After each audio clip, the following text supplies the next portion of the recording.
Hello guys, part 2 of my Moria building an army vlog and painting an army, creating an army, everything. Part 2, it's going to be good. So, I'm going to start off with a reminiscent model of my own collection. So, I'm sure I've shared this story many times, but just to quickly recap. We've moved house to, not this house, the previous house, and I'd got a model collection. I hadn't really touched it in a couple of years because I was working more on my Mordian Iron Garden, 40k in general, and also I was more gaming then as well, PlayStation 4. I was playing back then. That was the release of Dragon Age Inquisition and The Witcher 3, I think, a few months later. So I was heavy into them games. And those games, I'm sure if you've played them, they need a lot of time. So my my models were just gathering dust, and I thought, do you know what? I had a few friends starting to get into hobbying, but back then they weren't as into it like they are now. So maybe in me, I was like, do you know what? I'm going to get rid of some of these models. I don't need them. Plus, from college, I got rid of tons of models. And some of the last models I had, which I thought, I'm not going to bother keeping them, was a small Moria Goblin Force. Not much, a cave troll, one set of like these goblins, some captains and things, one of which was the now sort of rarer Goblin Captain pose. Do you know what I did? Do you know what I did? I binned them. I just binned them. I thought, they're just sat gathering dust on the shelf. I've got my Arnor army. I've got whatever God knows other armies I had. I was starting to work more towards 40k and stuff. Starting to get my friends into war games slightly, but it's with this whole different system, Kings of War. So I thought, I'll probably call it quits on Lord of the Rings, maybe for the time being. I'll just make some space on the shelf. I didn't do eBay, I didn't do anything like that. So to sell them, that is, I was a buyer, but not a seller. I was like, I'll just bin them. Worst comes to worst, I'll buy them again. That's what I thought. Well, of course, that was around the time that the Lord of the Rings miniatures and stuff all started to get discontinued and taken off and things like, what was it, 2014 I think is when they started to strip them down in 2013, but I wasn't actively buying the models back then, so of course I just assumed it was still on the Games Workshop website. So of course later that year, when I was really going for it, I thought, yeah, fantastic, I'll rebuy these. Man, was I in for a shock. I had like a sort of a year or so of sort of ignorance really with Games Workshop and things, and not say I was more into game and stuff. So anyway, that leads me on to this guy. This is my original Durbers, or Durbers, as my wife likes to mock him. It's always funny. Here he is. I painted this fellow back in 2009, 2010. I think it's 2009. It's when we first moved out into our first house, which we rented. And he's looking a bit rough, and let's be honest. I never even bothered to paint the rock he was stood on. It's pretty, yeah. Bless me. I tried. The highlights are there. The thought's there. The thought was there, and the rest of the army was painted like this. Now my only regret is I wish I hadn't chucked them away, because I could have reused them. I could have repainted them. I would have had that second harder to get captain, which goes for silly money on eBay. But me being me, no, I have to rush things, think, I'll do that, that'll do. Don't think about the consequences. So here's my original Durbers. He's going to have a bath in white spirit, and I'm going to clean him up and paint him to my current standard, which is a lot better. And also, he is the Goblin King, and he's my favourite Goblin King. I'm not so keen on the other one. I'll probably get Groblog. I'll probably get him, but to me, he just doesn't. I don't know, it just doesn't quite fit in with the film lore as well to me, and like the book lore a bit. I mean, obviously this guy's just made up, but he looks like he fits better. The other guy with the pimping great mithril crowns, not quite for me. Still like the model, but it's just not for me. Yeah, so here's the original model of Durbers from my dearly departed collection. I mean, maybe if I can go back like 8 years, 9 years, or whatever it was, maybe I could scrounge around in the scrapyard and see if I could find the models. I'm sure they're perfectly preserved in a bin bag somewhere, but yeah, sadly. Yeah, biggest regret. Never mind. Along with many regrets. My college, oh God, I got rid of so much stuff, Bretonian stuff, and oh dear, full of regret. But yeah, he's going to be painted up. So here is my Moria infantry section of the army so far. Going to admit now, I'm not going to go mad into detail with these guys, because you've seen these models for years, haven't you? Let's face it. So here is the bases aren't quite finished yet. It's the last thing to work on these guys, but probably about, I don't know, 8 hours worth of work on these guys, maybe 10 at a push. And that's because there's a lot of cleanup involved in the first place, because these were originally painted by someone else I bought them off of, and they'd used like Airfix paints or something. They were awful paints, not the glossy ones, but it wasn't Citadel. You can tell a mile off, it just wasn't Citadel. They had this weird shine to them, and just awful. So anyway, my standard colours are Mephiston Red, yay, and Evil Sun Scarlet as a highlight. There's 3 highlights on the red. Lead Belcher and Mithril Silver, is it? Or is that the old name? Either way, for the metals, we have got an original Games Workshop camo green. I think it's camo green. For the skin. Now that paint goes back many years. It's got to be over 10 years old, if I'm honest, and it's as fresh as it was. It's got a bit claggy now, but it's still so fresh, and it's got that original Games Workshop paint smell. You know, there's that real acrylic-y, painty smell.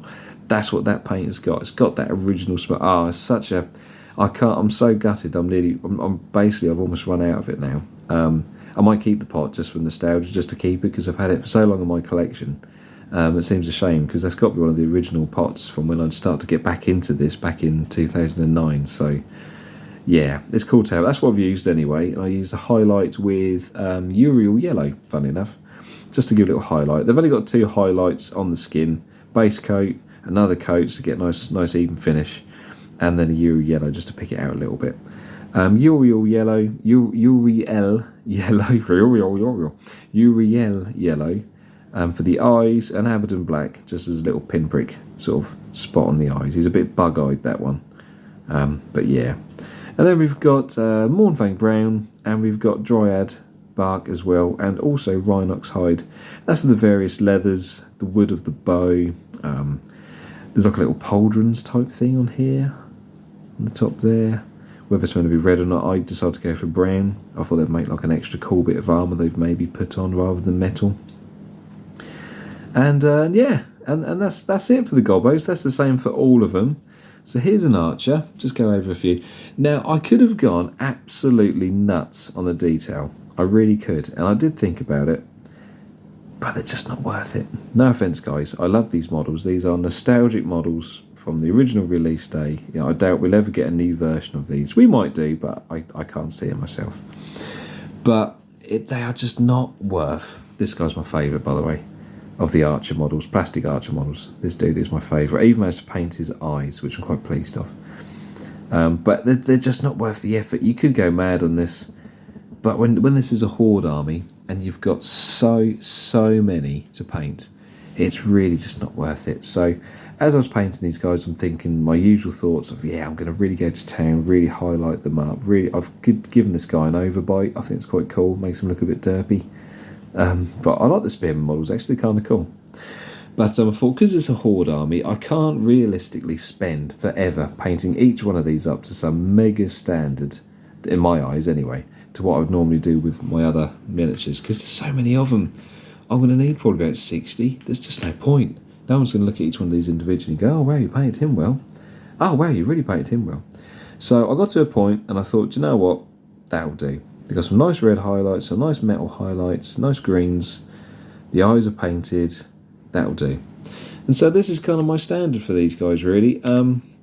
My plan is I've got a box of made-to-order metal goblins, like the additional ones you could get in the blister packs. I've got a made-to-order of them. Christ, must be 2 years ago now, I think, when they did that one.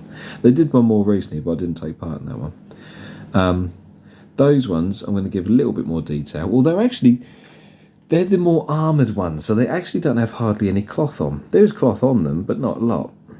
I like that pose. I don't know what it is. He's got a cool face as well, that one. But, yeah, there's just no... With the metal ones, I'm going to go more to town on them. Ooh, stuck to the bottoms, because I base coated these guys. I had to repaint the bases. They were just painted green like, all over. It really clashed. It was a weird shade of green as well. I'm sure it was some sort of like war model paint. He's a cool one as well. But yeah, the metal ones, they've not got as much like cloth material detail by the looks of it. They are just armoured up, and even the description of when you could buy them, it was armoured Moria goblins. So obviously going to be a bit more uber, I guess.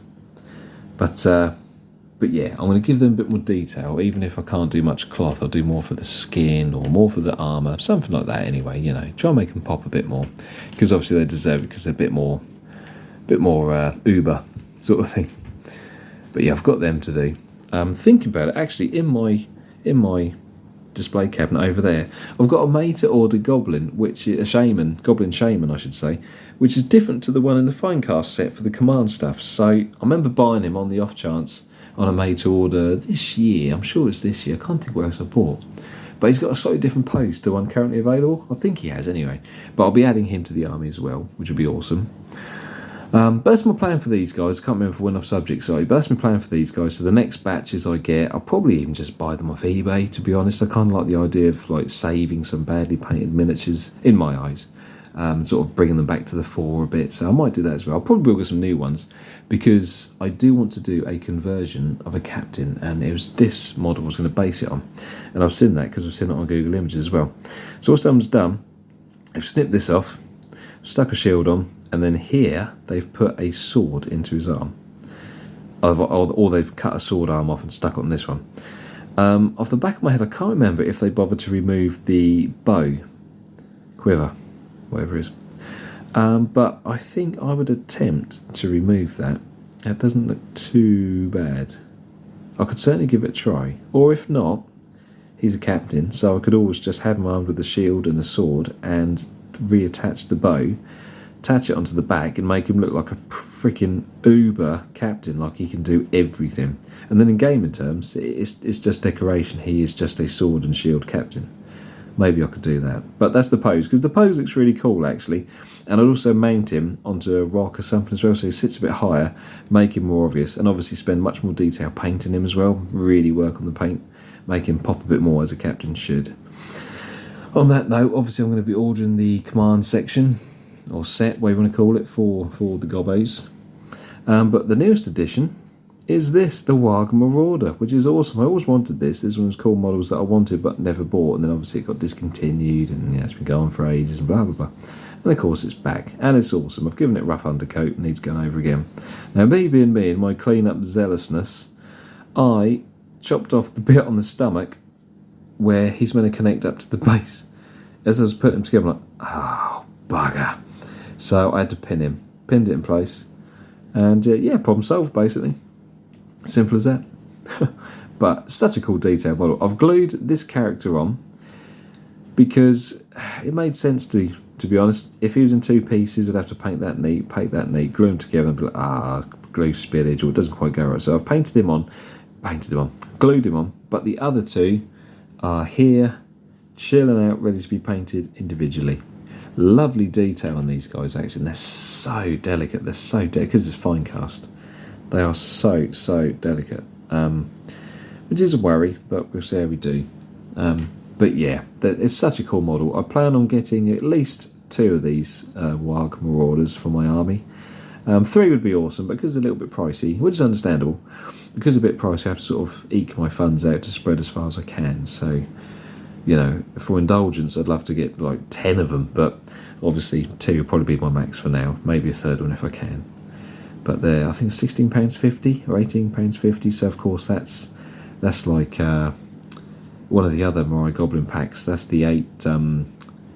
What are they called? With the axes, can't even call them. But the ones that give the special attacks if enemies are trapped. Can't think what they're called. But I need some of them as well. But yeah, that's my progress so far. I'm going to do a bit more work on this guy right now, funny enough. But yeah, what do you think to him? How you find him? Do you like it? Any ideas for basing? I'm going to go grey, obviously, but shall I mix some as well, like I did my Dale? Have some like scenic grassy bases, or stick just all grey? What's your opinion, guys? What do you think? Let me know what you think. I'll give you progress on little dubbers as well. Yeah, I want to go for an epically hoardy army. Obviously I'll have the Balrog as well, but I think sometimes I will literally just have him. A ton of gobbos, a couple of these bad boys running around, a couple of specialist warriors here and there, and shamans. And yeah, it should be good fun. But let me know what you think. Thank you as always for watching, guys. I do always appreciate it. Love your comments. I've had loads of comments and stuff, and it's just brilliant. I really do enjoy it. It gives me something to look forward to a bit. It's good for the mind, as they say. But hope you're doing well, guys. Enjoy your hobbying, rock and roll, and I'll see you soon. Bye-bye.